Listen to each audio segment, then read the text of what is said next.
Hello friends, today I'm going to be reviewing the Star Wars Black Series HOVERTANK pilot that's exclusive to Toys R Us.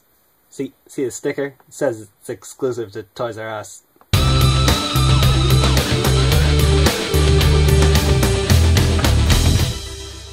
So here's the HOVERTANK pilot out of the box, and he definitely looks like an Imperial Stormtrooper, although he also kind of looks like someone doing a Stormtrooper cosplay on the cheap, if you know what I mean, because of these pants you see here. I mean, I don't think we've ever seen that, a Stormtrooper with exposed pants like that. They always have some kind of armor on the legs, don't they? Up close, the sculpt looks alright. I mean, this movie hasn't come out yet, so who knows how accurate this is to the design, really, but he's got some serious forehead armor going on there, and then his mouth kind of comes to a point down there, and it looks kind of cool. It's a weird helmet. Definitely not the normal Stormtrooper helmet.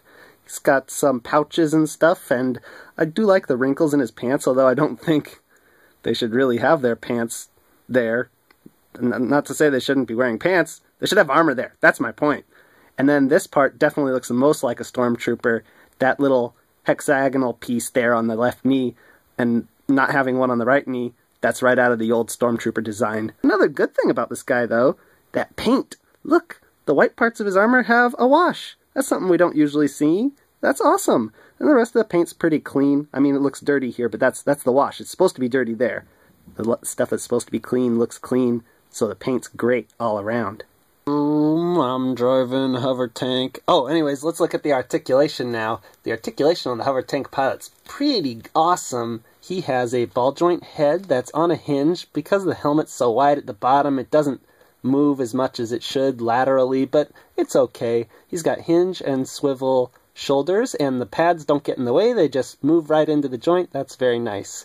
He has Hasbro-style elbows that hinge and swivel wrists, although the armor makes them kind of... there are hinges there, but this armor part on the top of the hand kind of hinders it moving that way. Oh well, it still twists great. He has a diaphragm joint that gets terrific range left and right, back and forth as well. No waist joint, ball joint hips, cuts at the biceps, thighs. What is it with me and mistaking body parts? Double knees, and hinge and pivot ankles. Excellent articulation.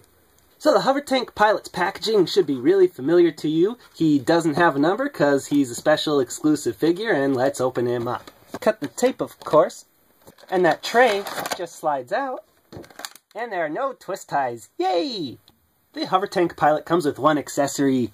It is this standard blaster for Stormtroopers, the same one that came with the original Stormtrooper back in like 2013. Man, this thing's old. Or this mold's old. Old and moldy. He can hold it just fine in either hand, but his right hand's got a much better trigger finger for it, and that's it. That's all you can do. He's got no holster or anything for it to go into, so that's pretty much it. The Imperial HOVERTANK pilot stands just over 6 inches tall, which makes him shorter than both the Death Trooper that I already reviewed and the classic Stormtrooper. He fits in pretty well with this guy, even if he is a little dirty. Here he is next to some 6-inch scale figures. I just use Batman and Spider-Man because I love them so much. So the HOVERTANK pilot is a pretty well executed figure. I'm not that much a fan of the design. I just don't think it's as cool as a normal Stormtrooper or the Death Trooper that I previously reviewed. But, I mean, if you're a fan of the design, this figure's a little light in the accessories department, but otherwise, he's pretty good. So, until next time, peace out, YouTube.